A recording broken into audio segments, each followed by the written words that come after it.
그 복잡하게 느껴지고 힘겹게 느껴지고 속상하게 느껴지는 것들을 내려놓고 하나님께 맡기고 내려갈 때는 가벼움과 기쁨과 은혜가 충만한 시간이 되어지기를 주님의 이름으로 축원합니다.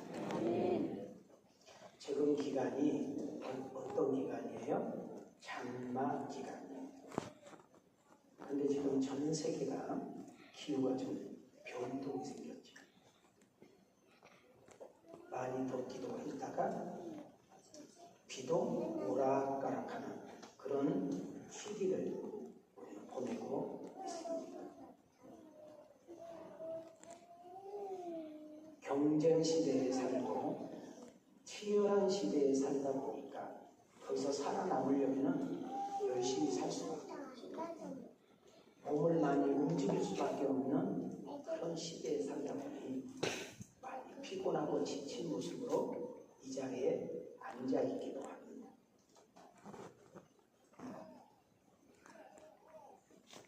사랑하는 부부여도 내가 난 자녀여도 또 내가 부모라고 부르고 있는 그 이름도 가정이라는 자체가 행복하고 평안하면 너무 좋겠네요.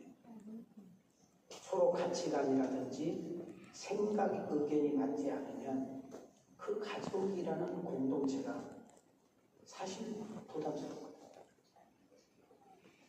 가치관도 다르고 생각도 다르고 마음도 다르고 방향도 다른 사람들이 함께 모여있는 것이 직장이라는 것입니다. 그래도 우리는 먹고 살아야 되니까 맞춰야 돼요. 맞춰가야 돼요. 참아야 돼요. 그냥 넘어가야 되는 얘기들 많잖아요. 그리고 우리 이렇게 말을 합니다. 나는 어떤 직원 때문에 직장 못합니다. 그 과장 때문에 싫어서 그 대리 보기 싫어서 나는 그 전문 보기 싫어가지고 참 힘들다고 이런 분도 있을 수 있죠. 우리는 누군가에게 상처를 받았다. 나 그 사람에게 상처받았어. 그래서 속상해. 이런 말 하잖아요. 근데 우리는 반대로 생각해봐야 돼. 내가 무심코 던진 그 말 한마디 생각하지 않고 하는 행동 그 하나하나가 누군가에게 상처가 되고 아픔이 되고 짐이 되고 있다는 사실을 우리는 놓치면 안 돼요. 그런 무거운 마음으로 그런 버거운 마음으로 오늘 이 자리에 앉아 계신 분들도 많이 있을 거라는 생각이 듭니다. 저는 담임 목사로서 축복합니다. 우리 성령님께서 사도행전에만 역사하시던 성령님이 아니라 지금 이 자리에 우리 성령님께서 여러분 한 분 한 분에게 안수해 주는 은혜가 있기를 축복합니다. 그래서 위로와 격려가 있고 치유함과 회복이 있고 채움과 충족이 있고 다시 한번 힘으로 당당하게 세상을 향해서 출발할 수 있는 그런 축복의 아침이 되기를 원하시면 아멘합시다. 저기 한번 손을 이렇게 들으시고 민수기서는 이야기를 합니다. 너희들이 말하는 거 내가 들을게. 너희들이 말하는 거 내가 보장할게. 너희들이 말하는 거 내가 책임질게. 민수기서 나와요. 그렇게 말을 잘해야 돼. 사람은 말을 먹고 살아. 내가 말하는 것을 먹고 살아. 제가 며칠 전에 너무나 급한 상담을 받았어요. 근데 그분 상황을 들어보면 이해가 돼. 근데 저하고 상담하고 있는 중에도 무려 4번이나 자살하고 싶다. 죽고 싶다. 이런 이야기를 많이 하는 거예요. 그래서 내가 막 혼냈지. 네가 말하는 걸 네가 먹고 살아. 그러니까 그런 말 하지 말어. 절대 그런 말 하지 말어. 내가 이제 그렇게 해서 보내드렸어요. 오늘 1부에 배웠다 갔는데 말이 그렇게 중요하다는 것을 이야기해드려요. 자, 우리 손을 이렇게 들으시고 옆 사람을 이렇게 인사합니다. 주의 이름으로 사랑하고 축복합니다. 자, 우리 뒷사람에게 이렇게 인사합시다. 하나님이 함께하니 힘내세요. 다시 옆 사람에게 이렇게 인사합니다. 성령께서 주신 힘으로 세상을 이깁시다. 자, 다시 한번 우리 좌우로 인사합시다. 꼭 은혜 받고 새 힘 얻고 가십시다. 어느 신학대학교에서 기말 시험을 보게 되었습니다. 학생은 당연히 시험 공부를 충분히 해서 시험을 봐야 되는데 오느라고 시험 공부를 하지 않았어요. 자, 시험지를 딱 받았는데 아는 것이 하나도 없는 거예요. 그래서 거의 한 2~30분 동안 멍 때리고 시험지만 보고 있어. 자, 시험 끝날 시간이 되니까 쓰고 나가야 되잖아요. 그래서 기도하는 마음으로 한마디 써요. 주님이 다 아신다. 자, 이 시험지를 받은 교수님이 너무 황당한 거예요. 아무것도 안 쓰고 뭐라겠다고? 주님이 다. 그래, 주님이 다. 그래서 점수를 매겨. 우리 주님은 100점, 너는 0점. 맞습니다. 여러분, 우리 주님은 다. 우리는 간혹 속상할 때, 우리는 간혹 힘들 때, 우리는 간혹 억울한 일을 당할 때, 우리는 간혹 힘든 일을 만날 때, 정말 생각지 않게끔 인생이 어긋나고 삶이 전혀 예상치 못한 것으로 흘러갈 때 우리는 이렇게 분명합니다. 나를 누가 알아? 내 속을 누가 알아? 이 속을 누가 알겠어? 라고 우리는 하소연을 합니다. 기억하십시오. 우리 주님께서는 모든 것을 아십니다. 내 형편과 처지를 아시고 우리의 문제와 고민도 아시고 여러분의 소원과 비전도 아시고 남에게 들키고 싶지 않은, 남에게 전혀 말하고 싶지 않은 이것만큼 꼭 나만 알고 싶은 그것까지도 주님은 다 아시고 추적하고 오시는 것입니다. 그래서 우리는 아신다고 할 때에 하나님은 전지하신다 이런 단어를 써요. 아시면 뭐 할 거예요? 우리 내 자녀가, 때로는 내 부모가, 때로는 내 형제가, 때로는 내 친구가, 사랑하는 연인이 어려운 일을 당하고 힘든 일을 당하고 뭔가 필요한 것이 있는데도 우리는 아는데도 보는데도 못 도와주잖아요. 그러나 우리가 믿는 하나님, 이 예배를 받으시는 그 하나님은 아심으로 끝나는 것이 아니라 모든 것을 해결할 수 있는 전능자인 줄 믿습니다. 그분은 무소부재하셔서 안 계신 곳이 없습니다. 그리고 더 나아가서 그분은 어제나 오늘이나 영원토록 동일하신 줄 믿습니다. 그분을 찾고 그분을 인정하고 그분을 믿고 그분께 나와서 기도하기만 하면 하나님은 들으시고 응답하시고 일하시는 역사가 일어나는 줄 믿습니다. 성경은 우리에게 이렇게 콜합니다. 염려하지 말아라. 낙심하지 말아라. 두려워하지도 말아라. 그 마음을 가지고 내게 오려구나. 내게 기도할 때 그냥 빚쟁이처럼 이것도 주고 저것도 준다고 기도하지 말고 나는 너희들에게 받고 싶은 기도가 있는데 감사함으로 기도해라. 그러면 이기게 하리라. 버티게 하리라. 견디게 하는 힘과 능력과 지혜를 너에게 공급하고 세우는 역사가 일어나리라. 자, 우리 한번 손을 들어보자. 자, 빌립보서 4장 6절과 13절을 보겠습니다. 시작. 아무것도 염려하지 말고 다만 모든 일에 기도와 간구로 너희 구할 것을 감사함으로 하나님께 아뢰라. 내게 능력 주시는 자 안에서 내가 모든 것을 할 수 있느니라. 여기서 중요한 단어는 내게 능력 주신 분이 계신다는 것. 내가 능력이 있는 것이 아니라 내게 능력 주신 분, 내게 지혜를 주신 분, 내게 믿음을 주시는 분, 내게 건강을 주시는 분, 내게 은혜를 주신 분 없어요. 있게 하신 분, 길이 없어요. 길을 내시는 분, 여러분 나를 도와줄 분이 없어요. 도와줄 수 있도록 하나님께서 역사해 주시고 개입하셔서 하나님이 하셨구나, 하나님이 되게 하셨구나. 이것 또한 하나님의 은혜구나 고백할 수 있도록 만들어 주신다는 거예요. 성령님께서 아픔과 문제가 있을 때, 고민과 걱정이 있을 때, 어떤 염려와 두려움이 나를 사로잡혀 있을 때 이렇게 우리 인생 여정에 우리 주님 훅 하고 끼어들어가요. 우리는 이런 생각을 갖잖아요. 야, 이럴 때 누가 나를 더 도와줬으면 좋겠다. 이럴 때 누가 나한테 와서 나는 이런 사람이라고 좀 대변적으로 해줬으면 좋겠다. 나는 어째 누가 힘들 사람이 없니? 내가 이렇게 힘들는데 누가 하나 동행해 줄 사람이 없니? 나는 외롭다. 정말 나는 불쌍한 존재다. 그런데 전혀 예상도 못하고 생각도 못했는데 힘 있는 사람이, 능력 있는 사람이, 실력 있는 사람이 내 인생에 훅 뛰어 들어와서 내가 도와드릴게요. 내가 뭘 도와주면 좋겠어요. 내가 당신 대변해 드릴게요. 천국만은 얻는 거잖아요. 그러나 여러분 지금도 시퍼렇게 살아계셔서 역사와 시작과 끝을 주관하시고 여러분 한 나라의 흥망성쇠를 좌우하시고 우리 개인의 생사화복을 주관하신 분이 여러분 인생 여정에 훅 뛰어들어와 우리를 돕기 시작하면 로마서 8장 28절 말씀 모든 것이 합력하여 선을 이루느니라. 할렐루야. 여러분 혹시 베드로 아십니까? 예수님이 어느 날 제자들과 함께 담소를 나누면서 이런 말씀을 합니다. 얘들아, 나는 좀 있으면 너희들하고 떠나야 돼. 좀 있으면 너희들하고 헤어져야 된다. 알고 있어? 아니, 나는 좀 있으면 죽고 너희들이 더 이상 볼 수 없는 날이 올 거야. 그렇게 했을 때 여러분 제자들이 웅성웅성합니다.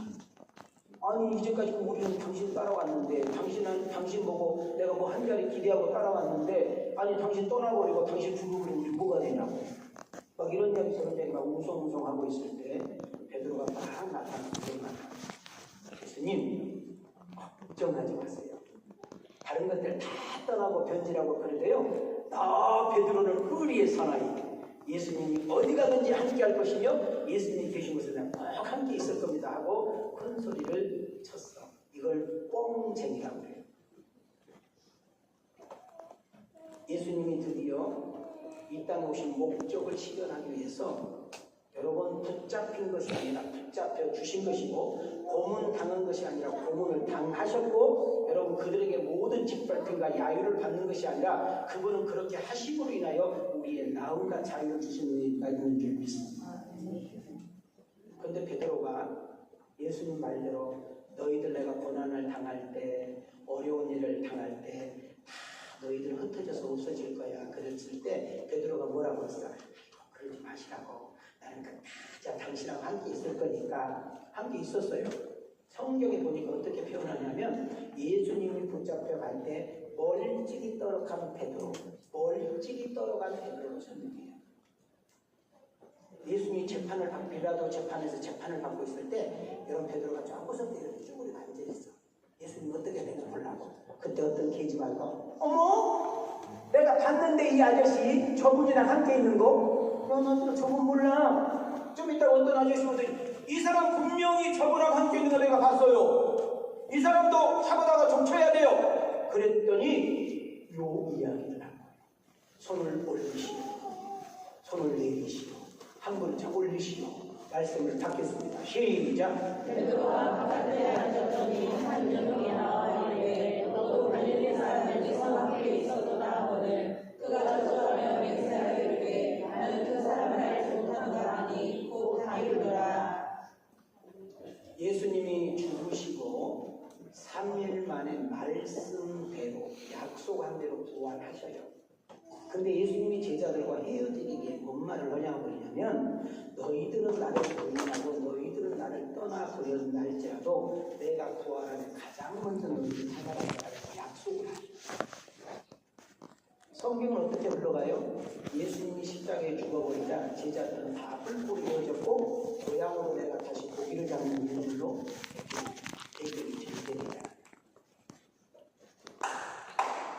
실패한 베드로, 형편없이 무너져 내렸던 베드로, 죽음이 두려워서 감옥에 갇힐까봐 예수님을 저주하면서 흔들면서 모른다 했던 베드로, 의리는 깡그렇게 없어지게 되고요. 그래서 부활하신 예수님이 가장 먼저 찾아와서 베드로를 만나주십니다. 형편없는 베드로, 정말로 더 이상 쓸데없는, 더 이상 쓰고 싶지 않는 베드로잖아요. 근데 그 베드로를 찾아와서 주님이 한마디 던지는 거예요. 야 베드로, 너 아직도 사랑하는 마음 조금이라도 있냐? 이렇게. 여러분이 베드로라고 생각해 봐요. 예수님을 저주하면서 모른다 했다고 했던 베드로인데 너 아직도 나를 사랑하냐는 말을 툭 던졌을 때 그 기분 어떻겠어요? 얼마나 두려움이 있고 얼마나 미안하고 얼마나 부끄러웠겠어요. 근데 우리 여기 여기서 꼭 주목하고 넘어가야 될 것이 뭐냐면 예수님께서 지금 실패한 베드로, 넘어진 베드로, 예수님을 부인한 베드로, 형편없이 자빠진 베드로를 과거의 그 잘못을 들추어가지고 지적하면서 책망하는 내용이 아니라 예수님은 여기서 지금 책망하는 것이 아니라 지적질하고 있는 것이 아니라 내가 다 안다 이런 거예요. 자, 우리 옆 사람과 내가 다 안다. 네가 넘어진 것도 안다. 네가 실수한 것도 안다. 네가 형편없이 죄를 짓고 나를 부인한 것도 안다. 아니 우리 왕성교인들아, 오늘 2부에 참석한 우리 왕성가족들아, 네가 세상에 나가서 어떻게 살았는지 내가 너무나 잘 알지. 순간의 욕심 때문에 거짓말했지 않니? 순간의 어떤 그 잘못을 모면하기 위해서 누군가에게 떠넘기는 짓을 했지 않냐? 사람으로서 하지 말아야 될 말과 사람으로서는 하지 말아야 될 그런 행동을 너희들의 그 얼굴과 그 민낯이 짐승과 같이 산 것도 내가 다 안다. 교회에서는 네가 목사처럼 장로처럼 집사처럼 하나님을 믿는 사람처럼 양복을 입고 양장을 입고 와서 곱상하게 앉아있지만 네 속이 얼마나 썩었고 네가 얼마나 변절되어 얼마나 타락하고 있고 네가 얼마나 형편없이 세상에서 자빠지고 무너지고 술 한잔 먹는 것 때문에 네가 신앙생활하지 않는 것처럼 네가 순간에 그 유익한 쾌락 때문에 교회를 다니지 않는 것처럼 말하고 행동하는 거 내가 다 안다. 네가 잘했어. 네가 훌륭했어. 네 형제보다 네 동료보다 네 친구보다 더 착하고 의로워서 이 자리에 있는 것이 아닌 것을 내가 다 안다. 그러나 묻고 싶구나. 오늘 2부 예배 참석한 여러분들에게 내가 베드로에게 말한 것처럼 나도 너희들에게 확인하고 싶고 확증하고 싶은 것이 있는데, 네가 비록 세상에서 엉망진창으로 살고 한국 가는 것들은 넘어지고 자빠졌으며 입만 열면 거짓말했고 사기치고 하나님을 믿는 모습이라고 전혀 없음에도 불구하고 오늘 이 자리에 앉아서 부끄럽고 죄송해서 어떻게 해야 될지 모르는 마음으로 설교를 듣고 있는 너희들을 향해 내가 질문할게. 너희들 여전히 나를 사랑하니? 조금이라도 사랑하는 마음이 있니? 라고 질문을 던졌을 때 여러분 반드시 그 물에 대답을 해야 하는 것입니다. 베드로는 개인이 못 같은 소리로 조용하게 주님께서 내가 사랑하는 것을 아시지 않습니까? 주님께서 내가 사랑하는 것을 아시지 않습니까? 그렇습니다. 예수님, 아니 우리 하나님, 내가 입만 열면 거짓말을 했고요, 내가 정말로 아무것도 아닌 것 때문에 언니 때문에 싸우고요, 내가 형 때문에 내가 오버가지 않는 말이 정말 세상에서 상상할 수 있는 말을 했고요, 내 생각과 내 입술과 내 마음이 더럽고 추하고 내가 내 자체도 싫어요. 그럼에도 불구하고 내가 이 자리에 온 것은 내가 온 것 같지만 당신이 오게 하셨고 내가 나온 것 같지만 당신이 나오게 하여 오늘 저 박 목사를 통해서 전한 그 메시지를 내가 듣고 있는데요, 내가 그 당신의 그 사랑을 다시 한번 얻고 다시 한번 먹고 다시 한번 힘을 얻고 내가 자빠지고 쓰러지고 말도 안 되는 그런 인생을 살았던 그곳을 가서 내가 다른 길로 옳은 길로 당신이 원하는 인생으로 살아보기를 원하오니 주여 나를 붙잡아 일으켜 세워주시기를 원합니다.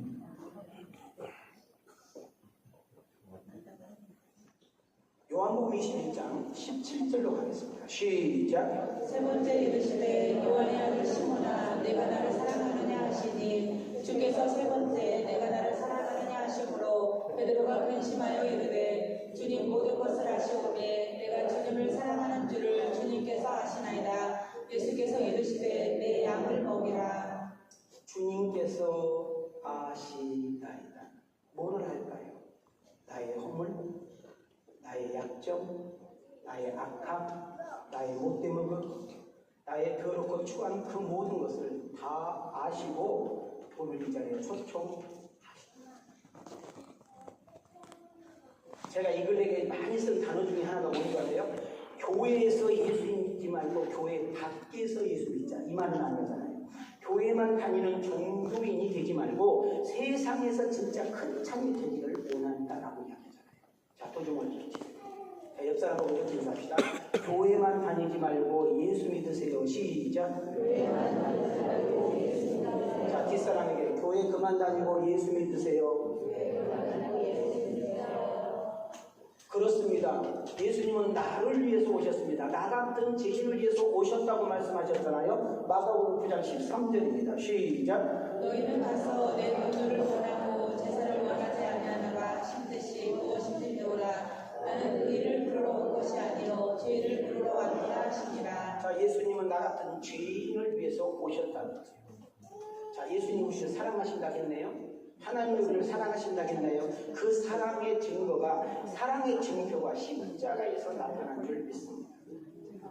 여러분, 누가 나를 위해서 죽어줄 수 있단 말이에요? 누가 나를 대신해서 감옥 갈 수 있단 말이에요? 누가 나를 대신해서 그 어마어마한 빚을 갚아줄 수 있단 말이에요? 누가 나를 위해서 정말로 신장 이런 것들을 기증할 수 있단 말입니까? 이 세상에 오시는 그 예수, 수많은 아낙네와 사람들이 돌멩이를 던지고 여러분 물매질을 하고 침을 뱉어도 아무 말 하지 않으셨던 예수, 마지막 십자가 위에서 군병들이 장난을 칩니다.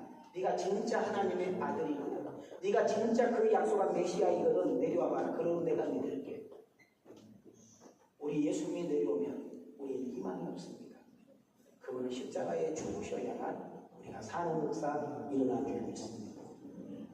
창조주께서, 전지전능하신 그분께서 말씀 한마디로 하늘과 땅을 움직이시는 그 능력자가 여러분과 나를 살리기 위해서 죽어주실 뿐만 아니라 모든 것을 인내하시고 오래 참으심으로 인하여 하나님의 놀라운 사랑을 먹고 있다는 사실, 우리가 낙심될 때마다, 우리가 포기하고 싶을 때마다, 우리의 인생이 깡그리째 무너지고 자빠질 때마다 나는 왜 이것밖에 안 되지, 나는 왜 이런 실력밖에 안 되지, 나는 왜 이런 월급밖에 못 받지, 내 인생 왜 이렇게 되는 거야, 내가 왜 저런 인간 만나서, 내가 왜 저런 남편 만나서, 내가 왜 이런 저런 부모 저런 사람 만나서 내 인생 이것밖에 안 되지 하고 싶을 때 딱 하나 기가십시오. 나는 존귀한 사람이잖아.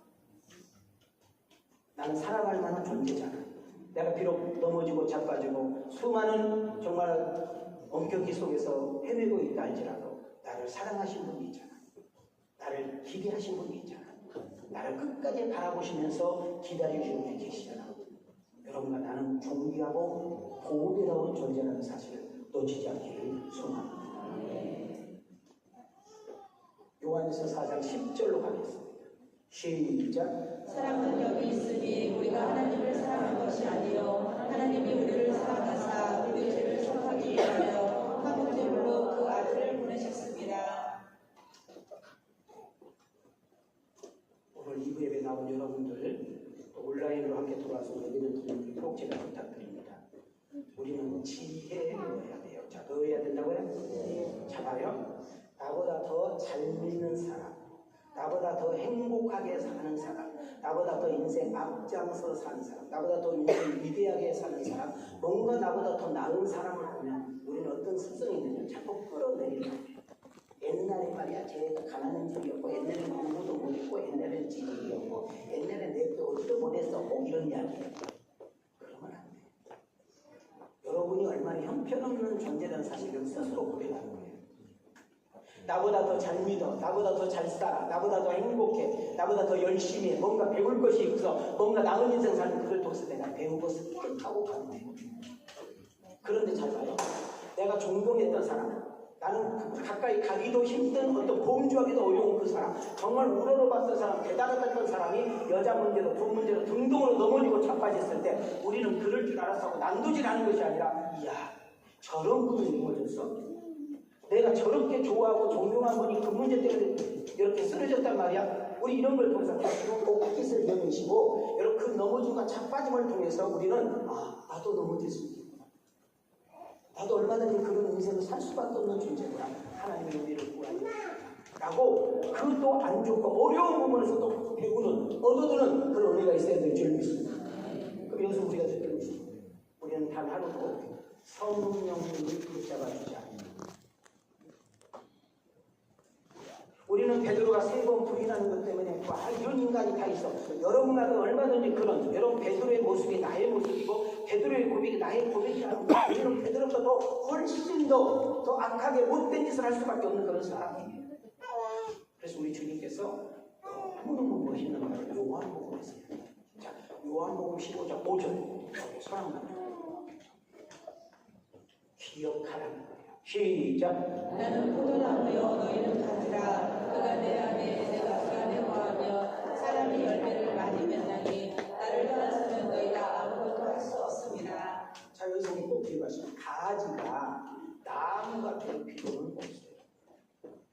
가지의 사명은 나무에 붙어 있습니다.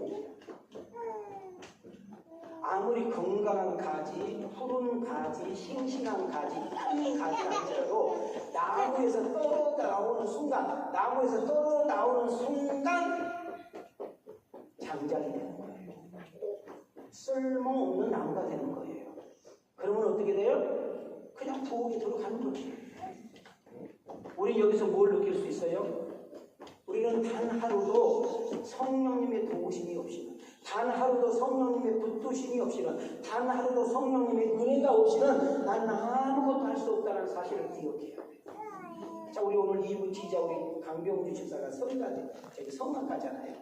내가 아무리 노래를 잘 부르고 연습을 하고 수없이 연습을 했어도 여러분 세상 사람은 자기의 목소리를 자랑하고 자기를 들으려고 애쓰지만은 적어도 강병주 집사는 오페라를 할 때 어떤 것을 노래를 부를 때 항상 성령님 당신께서 도우시고 당신께서 이 목소리를 움직여 주셔야 합니다. 근데 놀라운 사실은 그렇게 하고 단상에 서서 내가 노래를 부르고 할 때 그분이 나와 함께 하신다는 보는 것을 느낀다는 거예요.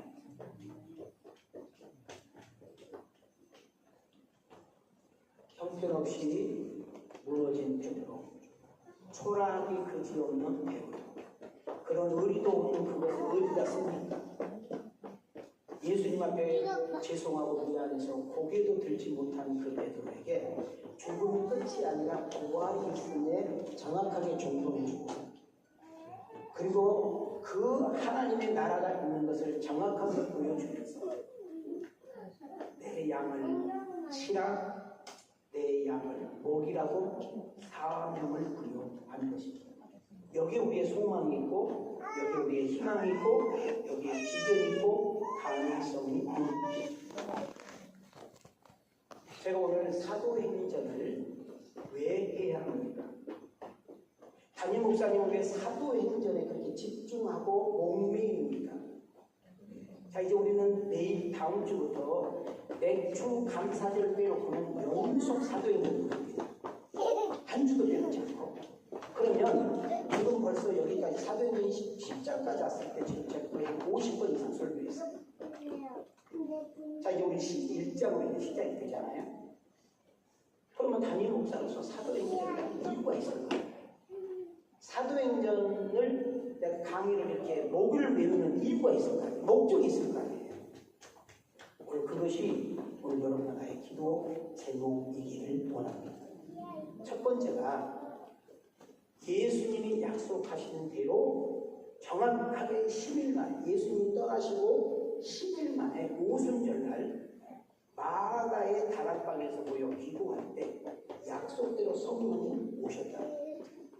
성령이 오시면은 두 가지예요. 우리에게 능력을 주는 것입니다. 여기서 능력은 우리에게 맡겨주는 일들, 우리가 하고 있는 일들을 넉넉하게 감당하기 위해서 능력을 부어주십니다.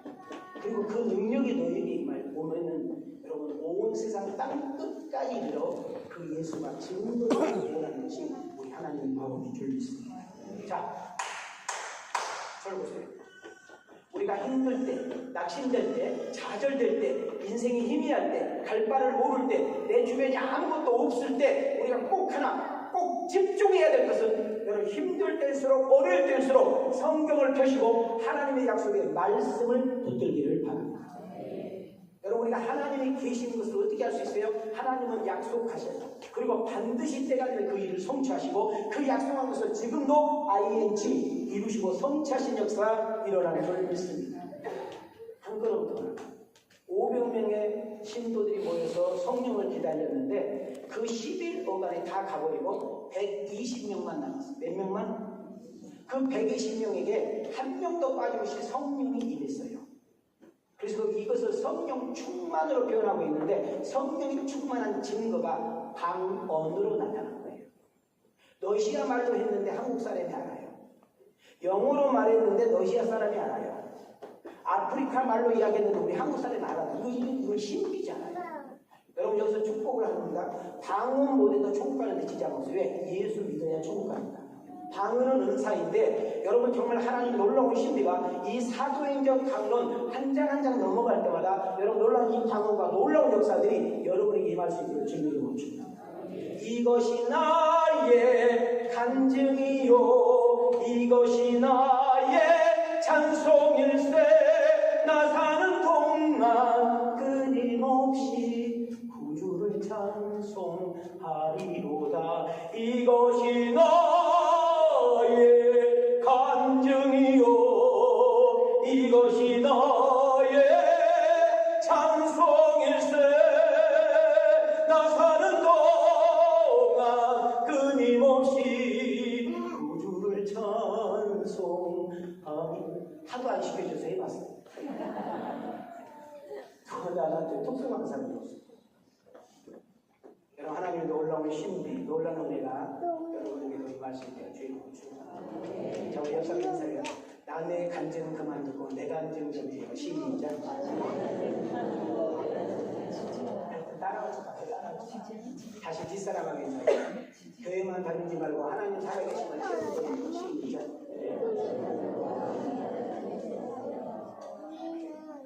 우리 왕성교회를 출입하는 모든 성도님들에게 성령의 임재하심과 성령의 열매와 성령의 간증과 성령의 역사를 체험하고 그 체험을 간증하는 주인공들이 되기를 원하시면 아멘합시다. 특히 말세 지방에 살고 있는 우리들은 성령님의 도우심과 성령님의 붙드심이 있어야 하는 것입니다. 사도행전 2장 17절을 한번 크게 읽어볼까요? 시작! 하나님이 말씀하시기를 말세에 내가 내 영을 모든 육체에 부어주리니 너희의 자녀들은 내어날 것이요 너희의 젊은이들은 환상을 보고 너희의 늙은이들은 꿈을 꾸리라.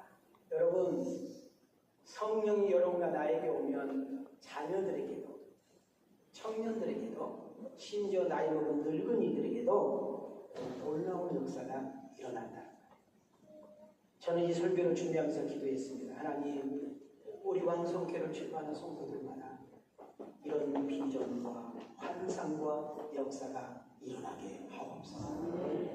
잃어버렸던 꿈이 회복되게 하시고 사라진 소망이 새로워지게 하시고 다시 한번 두리번 불끈지고 성령이 주신 그 힘으로 새롭게 시작할 수 있는 축복의 역사가 있게 하옵소서. 자, 이런 분들만 찬양합니다. 우리 박수 치면서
쓰러졌던 베드로, 실패했던 베드로, 숨없이 무너지고 자빠졌던 그 베드로, 부활하신 예수님을 만나고 우리 이제 죽음이 끝이 아니라 부활이구나. 그리고 하나님 나라에서 진짜 영원히 사는 축복을 확증을 받습니다. 자기가 생각해도 자기 같은 사람 쓰지 않는 것 같아요. 더 이상 너 같은 거 필요 없다고, 내가 다른 사람 쓰고 싶다고 할 건데 우리 주님은 베드로의 과거를 보지 않고 그 죄를 지적하지 않고 그 아픈 상처를 덜어내지 않고 너 지금도 나 사랑하니? 그때 베드로의 그 한마디, 주님이 내가 얼마나 당신을 사랑하는지 아십니까? 이것 때문에 자, 우리 한번 소리를 이렇게 들으시죠. 주님이 윤민이가 자기 이름 드세요. 주님께서 윤민이가 얼마나 당신을 사랑하는지 가슴에 손드세요. 아십니다. 할렐루야. 그리고 사명을 부여줍니다. 성령 충만한 베드로, 부활의 신앙으로 재무장한 베드로, 나가서 예수님을 전하면 유대인들의 핍박이 있고 수많은 종교인들과 그리고 정치인들이 결탁하여 예수님을 증거하는 자를 잡아다 가두고 심지어 수많은 매를 때리고 심지어 죽을 수도 있는데도 불구하고 그는 담대하게 예수가 그리스도라고 증거하기 시작합니다. 사도행전 2장 38절입니다. 시작. 베드로가 이르되 너희가 회개하여 각각 예수 그리스도의 이름으로 세례를 받고 제사함을 받으라. 그리하면 성령의 선물을 받으리니. 여러분, 베드로가 이렇게 담대한 이유가 뭘까요? 예수님을 만났다는 것입니다. 예수님의 사랑을 체험했다는 것입니다. 부활의 신앙을 소유했다는 것입니다. 하나님의 나라를 소유했다는 것입니다. 하나님의 나의 아버지라는 사실을 확실했고 보혜사 성령이 자기의 든든한 백이라는 사실을 알게 되었던 것입니다. 인생의 모든 해답이 그분께 있다는 사실, 진정한 인생의 기쁨과 만족이 예수님께 있다는 사실을 그는 다시금 세상 깨닫고 나서 이렇게 직시한다. 여러분, 꿈이 없는 인생, 방향이 없는 인생, 만족이 없는 인생, 집을 가지면 행복할 줄 알았는데, 차를 바꾸면 행복할 줄 알았는데, 연봉이 올라가면 여러분 정말 행복할 줄 알았는데, 집이 좀 부유한 자가 되면 행복할 줄 알았는데, 사랑하는 연인이 생기면 행복할 줄 알았는데 잠깐이었습니다. 여전히 내 인생이 목마랐고 여전히 내 인생은 여러분 형편없이 목마른 인생을 했는데, 여러분이 예수님을 만나기만 하면, 진짜 예수님을 영접하기만 하면, 그 예수님이 여러분의 인생의 주인이 되기만 하면 여러분의 인생이 송두리째 바뀌는 역사가 일어날 줄 믿습니다. 저는 축복합니다. 사도행전 한 장 한 장 넘어갈 때마다 정말 여러분의 인생이 송두리째 바뀌는 역사가 일어나기를 축복합니다. 인생관이 바뀌고 행복관이 바뀌고 여러분 우선순위가 바뀌고 가치관이 바뀌고 여러분의 삶이 바뀌는 놀라운 역사가 일어날 것을 기대합니다. 가난해도 병들었는데 사업이 망했는데 가게가 안 되는데 자식이 속썩이는데 배우자가 말도 없는 안 되는 그런 행동을 하고 있는데도 불구하고 옛날 같으면 푸념하고 옛날 같으면 원망불평하고 옛날 같으면 전화 걸어서 2시간 3시간 욕하는데 인생이었는데 예수님 때문에 기뻐하고 예수님 때문에 감사하고 예수님 때문에 행복하다고 예수님 때문에 충만하다고 예수님이 함께라면 사람을 만하다고 이야기하는 이 모습 속에 예수를 알지 못하는 믿음이 없는 사람들이 이해가 안 돼. 헷갈려. 여러분, 우리는 사도 바울의 고백으로 끝나지 않고 그 사도 바울이 지금 시방 오늘 이 사도행전을 듣는 여러분과 나에게 고백되어지는 축복의 역사가 있기를 소망합니다. 이어줘봐요. 자, 크게 읽습니다. 시작. 항상 기뻐하라. 쉬지 말고 기도하라. 범사에 감사하라. 이것이 그리스도 예수 안에서 너희를 향하신 하나님의 뜻이니라. 주 안에서 항상 기뻐하라. 내가 다시 말하노니 기뻐하라. 하나님을 찬미하며 또 온 백성에게 칭송을 받으니 주께서 구원받는 사람을 날마다 구하시니라. 그럼 성령 충만이 뭘까요? 겉다리 입고 기도 가는 거 아니에요. 그럼 제가 예수님은 집에서 잘 믿어라. 예수님은 직장에서 잘 믿어라. 예수님은 삶의 현장에서 모임 동호회에서 학교에서 잘 믿어라 말이 무슨 말이에요? 성령 충만은 말로 하는 것이 아니라 나타나는 거예요. 여러분, 누군가를 사랑하면 얼굴로 나타나잖아요. 누군가를 좋아하면 보고 싶고 누군가에게 좋아하면 막 주고 싶고 여러분 누군가를 좋아하면 그를 위해서 수고해도 아깝지 않잖아요. 여러분 학교 선생님을 그만두고요, 치과 의사를 그만두고 병원 원장을 그만두고 장관 자리를 그만두고 대학 총장 자리를 그만두고 잘나가는 회사 가게 그만두고 선교사로 나간 사람 미친 짓이죠. 여러분 믿음이 없는 자기 가족들이 믿음이 없을 때 자기 형제 집안 식구도 이해를 못해. 근데 그 예수님의 사랑이 너무 좋아. 그 예수님의 은혜가 너무 고마워서 자기의 인생을 그분께 드리는 거예요. 나는 다시 한번 여러분 콜합니다. 교회만 왔다 갔다 해서 의자만 왔다 가지 말고 애들을 보지 말고 얘들을 드리는 건데, 여러분 앉아져 있을 때 하나님 말씀이 들려지고 이 말씀이 믿어지고 그리고 이 말씀을 가지고 세상에 나가 여러분 교회에서 들리는 말씀이 아니라 이 말씀이 여러분 가정에서 일터에서 부부간에 부모와 자식간에 여러분 문제 속에 결단 속에 결정할 때 어떤 중요한 요지 속에 말씀이 문득문득 따르고 떠올라 결정하고 선택하고 나아가는데 중요한 키가 되어지길 주 이름으로 축원합니다. 우리의 삶을 보고 우리의 생활을 보고 누군가가 감동을 받으면 생활이 전도지가 되고 우리의 삶이 예배가 되는 것입니다. 여러분 사도행전 이야기가 초대교회 교회와 성도들의 이야기잖아요. 사도행전이 기록됐을 때 그때 내가 교회를 다닌다, 예수를 믿는다. 잘 들으세요. 지금 이 사도행전이 기록됐을 때 내가 교회를 다닌다, 나는 예수를 믿는다 하려면 일단 집에서 쫓겨날 각오를 해야 돼. 왜? 유대교인들은 기독교회를 인정하지 않기 때문에. 두 번째, 부모의 유산을 포기해야 돼. 왜? 안 주니까. 세 번째, 공무원인데 내가 예수를 믿는다, 곧바로 박탈당해야 돼. 공무원 될 생각을 하면 안 돼. 직장에서 내가 교회를 다닌다, 크리스찬이라면서 알게 되면 직장에서 잘려. 이웃과 모임 동호회에서 왕따로 시켜버려. 성공과 출세는 교회를 다니는 순간 포기해야 돼. 사람 대접 못 받아. 자, 지금까지 내가 나이라는 이야기를 잘 들어보면 예수 믿는 사람이 있어야 돼, 없어야 돼? 입에 템포 붙여 갔어? 자, 예수 믿는 사람이 있어야 돼, 없어야 돼? 우리는 교회 오다가 조그만 교통사고 나가다는 아따 내가 교회 가려면 사탄이 역사해버렸구나. 우리는 내가 잘못해놓고 내가 실수해놓고 내가 욕심부려놓고 내가 하지 말아야 될 말과 내가 하지 말아야 될 행동을 해놓고 모든 오만 불평 하나님께 다 뒤집어 씌워버리는 습관이 있어. 우리는. 여러분 지금 사도행전이 기록된 시기에 교회를 다니면 집에서 쫓겨나. 부모 유산을 못 받아. 직장에서 쫓겨나. 공무원에서 박탈당해. 어떤 모임 동호회에서 왕따 시켜버려. 그러면은 교회를 다니다고 안 다녀야 되잖아. 예수 믿는 사람이 있으면 안 되는 거잖아. 그런데 어떻게 돼요? 한번 보십시오. 예수 믿기가 이렇게 어려워요. 모든 것을 포기해야 되고 모든 것을 잃어야 되는데 여러분 같은 교회 다니겠어요? 여러분 같은 예수 믿겠어요? 교회 다니 조금만 아프면 하나님 나 왜 이러냐? 조금만 장사가 좀 안 되고 수고하는데 나한테 왜 이러냐고? 자식이 좀 썩어서 남편이 좀 나한테 왜 이러냐고? 우리는 그런 습성이 있잖아요. 아니 1부 3부예요.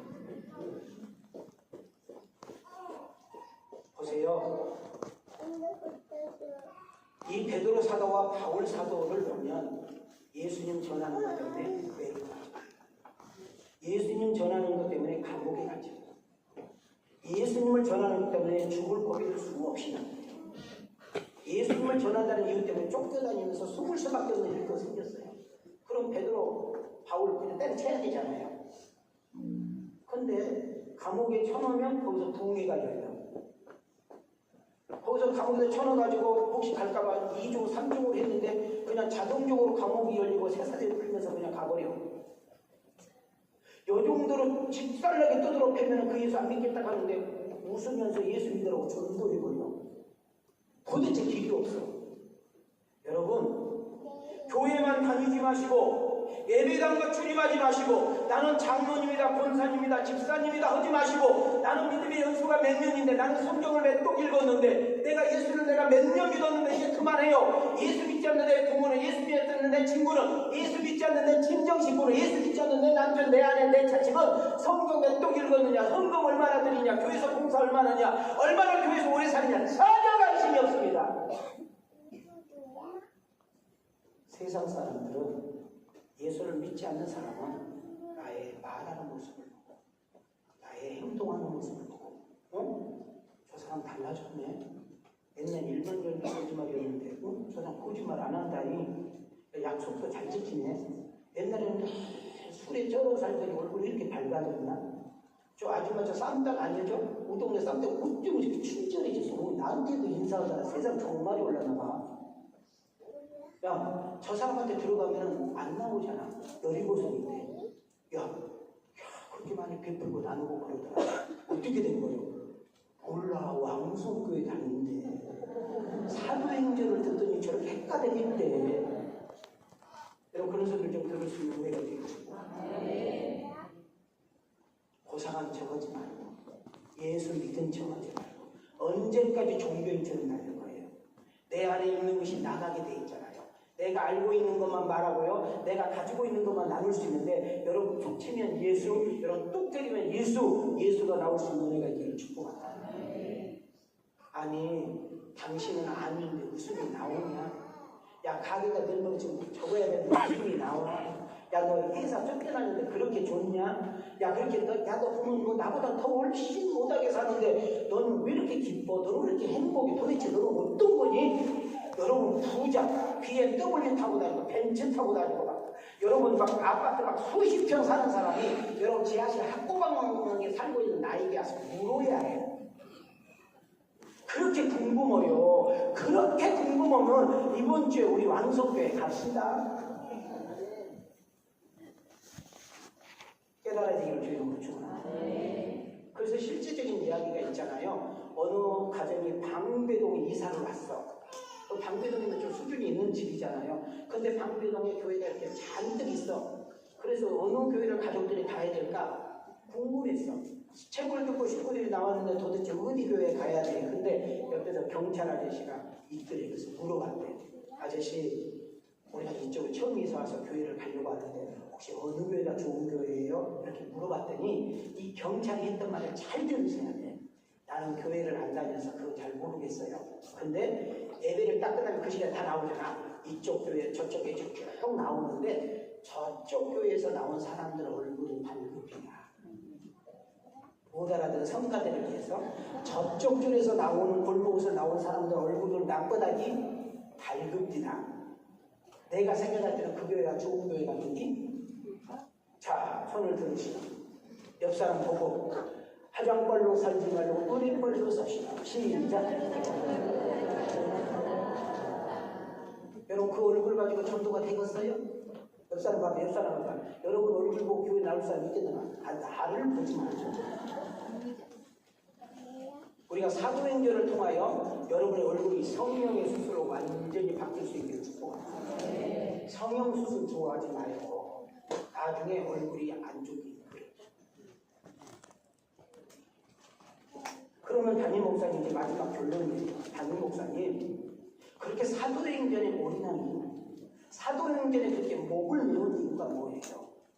사도행전 2장에 보면 예루살렘 교회가 나와요. 무슨 교회? 예루살렘 교회는 하루에 3,000명, 5,000명이 막 사람들 몰려들어요. 사도들이 오직 기도하고 말씀만 준비해야 되는데 어렵고 가난하고 병든 사람 신방하고 부재하다 보니까 그게 안 돼요. 그래서 7 집사를 뽑아서 그 일을 맡겨. 여러분 적어도 중요한 일 때문에 어떤 소중한 일 때문에 우리 왕성교의 진로와 비전을 놓고 여러분과 함께 머리를 맞대고 이야기할 수 있는 사람이 여러분과 내가 되기를 축복합니다. 누가 쓰러졌을 때, 누가 힘들었을 때, 누가 아팠을 때, 누가 어려울 때 여러분들이 누구도 모르게 발을 바르잖아. 돈 10만 원, 30만 원, 50만 원 주고 조용히 가서 집사님, 권사님, 성도님 어렵다고 해서 제가 이렇게 왔어요.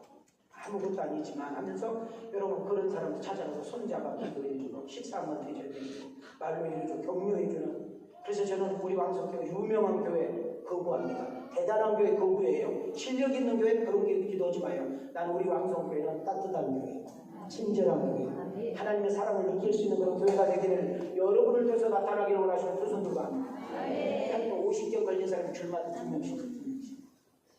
보면서 두 번째로는 사도행전 4장으로 넘어가면 바나바라는 사람이 있어요. 괜히 바나나라고 보시네요.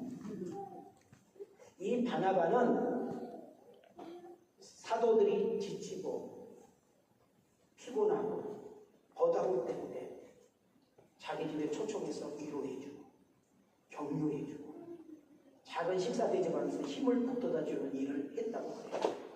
여러분 어떤 사람이 훌륭한 사람이고 어떤 사람이 대단한 사람인가요? 어떤 사람이 똑똑하고 어떤 사람이 능력 있는 사람인가요? 나하고 함께 차를 마시면, 나와 함께 식사를 하면, 나와 함께 교제를 하면, 나와 함께 운동을 하면, 나와 함께 친해지면 그 사람이 달라지고 그 사람이 변화가 되고 그 사람이 평안을 느끼고 그 사람이 행복을 느끼고 부분의 가치를 알고 인생의 의미를 깨닫게 하는 그 사람이 바로 여러분과 내가 바나바이어야 하는지.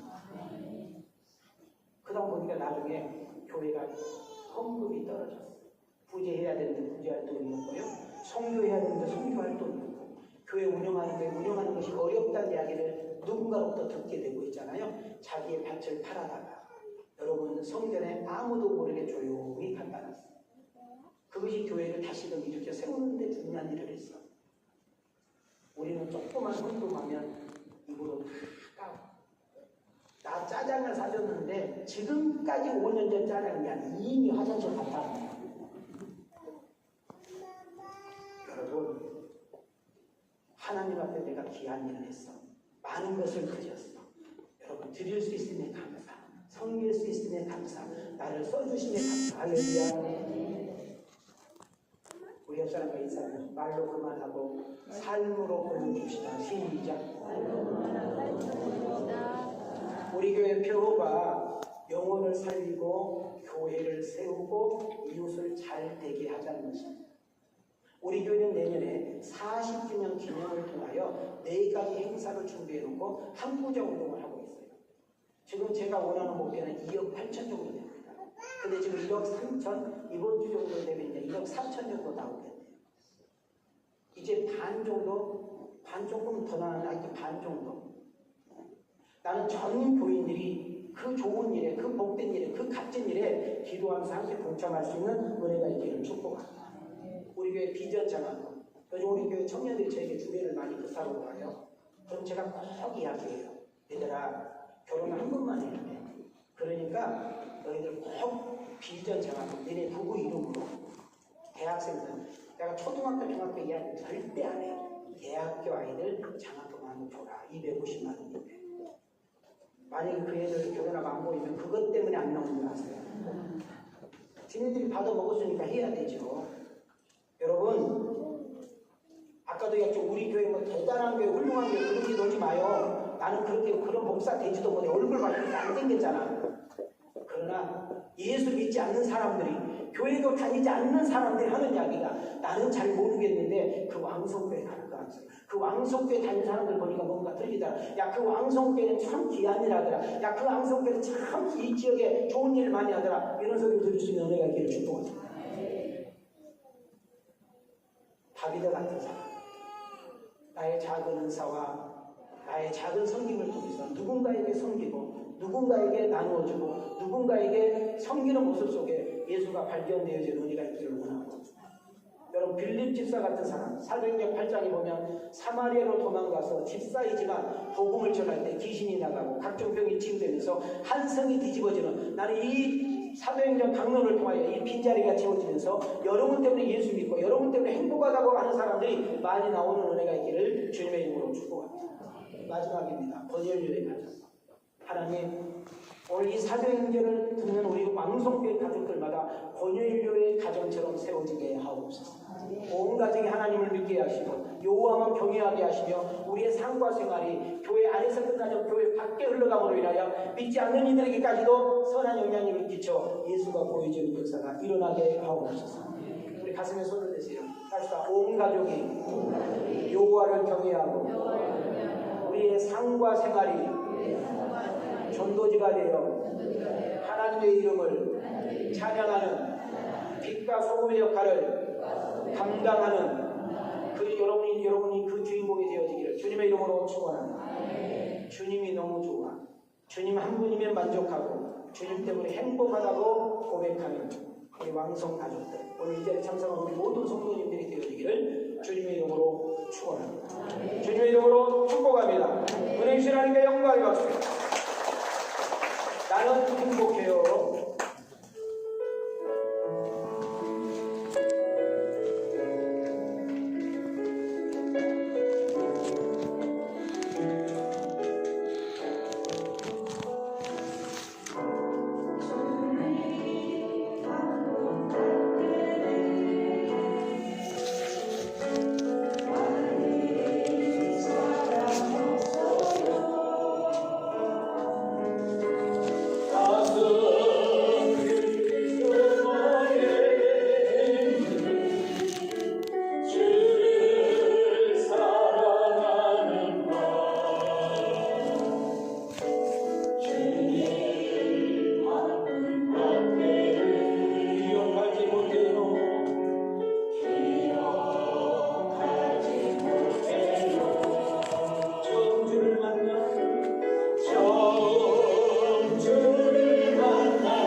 담임 목사가 왜 사도행전을 이렇게 목매이고 사도행전에 이렇게 올인한 이유를 알게 되었습니다. 그 사도행전의 이야기의 주인공은 사도행전 28장까지 있는데 사도행전 29장 30장을 써내려가는 그 일에 내 인생 줄거리, 신앙의 줄거리가 쓰여지게 하옵소서. 정말 내가 교회만 다니는 것이 아니라 예수님을 인격적으로 만나게 하시고 예배당만 줄임하는 것이 아니라 진짜 예수님을 믿게 하시고 정말 예수를 잘 믿는 것은 교회 아니라 교회 밖에서 믿음으로 인하여 우리의 생활과 삶으로 통하여 우리의 변화된 모습과 우리의 어떤 섬김을 통하여 예수가 보여주고 그 예수가 증거되어지는 역사가 일어날 수 있도록 도와주옵소서. 하나님, 내가 사도행전을 통하여 변하여 새 사람 되게 하시고 내 인생이 통으로 바뀌게 하시며 사도행전을 통하여 우리 부부 문제, 자녀 문제, 가족 문제, 직장 인생 문제가 풀리고 회복되는 역사가 일어나게 도와주시옵소서. 하나님, 세상으로 갑니다. 직장으로, 일터로, 사업장으로 문제가 있고 아픔이 있고 걱정이 있는 곳으로 갑니다. 성령의 도심 가운데 넉넉히 이기게 하옵소서. 내가 가정과 직장과 삶과 일터에 은혜의 통로로, 축복의 통로로, 잘됨의 통로로 쓰임받게 하옵소서. 하나님, 내가 행복한 모습과 행복자가 되어 나를 만나는 이들에게 예수 그리스도가 흘러보이고 나타날 수 있는 은혜가 있게 하옵소서. 나의 아픈 부분, 나의 병든 부분을 고쳐주시고 치료해 주시옵소서. 우리 시간에 다 같이 기도하기를 원합니다. 기도합니다. 고마우신 하나님 감사합니다. 오늘 말씀에 결단할 수 있는 은혜 주신 하나님을 감사합니다. 오늘 말씀이 들려지게 하시고 이 말씀 가지고 하나님께 기도할 수 있는 믿음과 은혜 주신 하나님을 찬양합니다.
사도행전을 이제 다시 연속이어서 하기 위해서 사도행전을 왜 하는가? 도대체 담임 목사님 왜 사도행전에 이렇게 목매이는가? 사도행전 하는 목적이 뭔가를 오늘 세상스럽게 잘 정돈하고 깨닫게 하시니 감사합니다. 하나님, 우리 왕성교회가 예루살렘 교회에서 안디옥 교회로 넘어가게 하시고 성경에 나타난 수많은 바나바나 빌립 같은 고넬료 같은 다비드 같은 인생으로 변화되고 역전되며 새로워진 인생으로 바뀌는 사도행전이 되게 하옵소서. 예수님을 인격적으로 만나게 하시고 그 예수님을 어느 부분에서 진하게 만나서 나의 인생이 손두리째 바뀌며 나의 인생과 삶이 주를 위해서 쓰여지는 인생들이 되게 하옵소서. 세상으로 갑니다. 직장으로 갑니다. 사업장으로 갑니다. 일터로 갑니다. 속상함이 있습니다. 어려움이 있습니다. 두려움이 있습니다. 힘든 일이 있습니다. 견디게 하시고 이기게 하시고 승리하게 하시며 반드시 역전되게 하시고 하나님의 도우심과 성령의 역사 속에 살아가는 저희들 되게 하여 주옵소서. 가정과 직장과 배우자에게 자녀들에게 부모와 모든 삶의 모임에 축복과 은혜와 잘됨의 통로자로 사용해 주시옵소서. 묶인 인생은 풀리게 하옵시며 닫힌 인생은 열리게 하옵시며 쓰러진 인생을 일으켜 세워 주시옵소서. 몸이 아픈 부분에 손대시기 바랍니다. 머리가 아프고 눈이 아프고 귀가 아프고 갑상선이 있고 어깨가 아프고 허리가 아프고 무릎 관절이 아픈 것들 하나님 만져 주시옵소서. 고쳐 주시옵소서. 성령이여 역사해 주옵소서. 위와 장과 배와 장과 아버지 여자들의 가슴과 부인 쪽을 만져 주시옵소서. 성령의 불로 치료해 주시고 내가 채찍에 맞음으로 네가 나음을 입었다는 사실을 믿게 하여 주시옵소서. 우울증아 조울증아 불면증아 공황증아 떠나 갈지어다. 마음에 있는 어두움에 산에 잡혀있는 것들아 너희에게 평강이 있을지어다.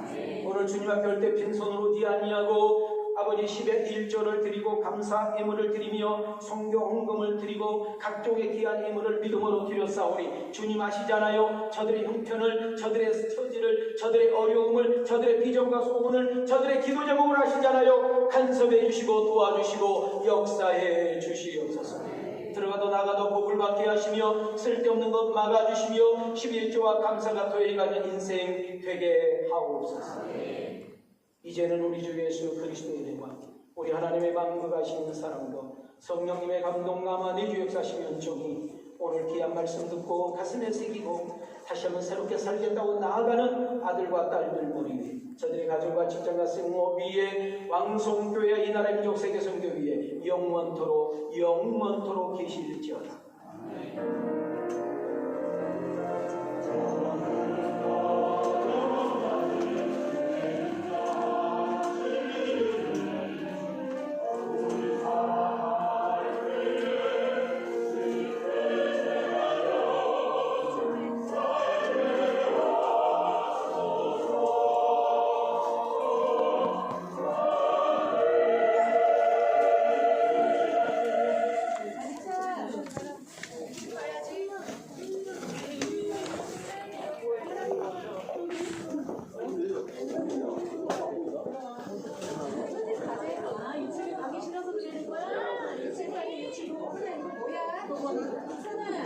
오늘 유튜브에서 맛있는 거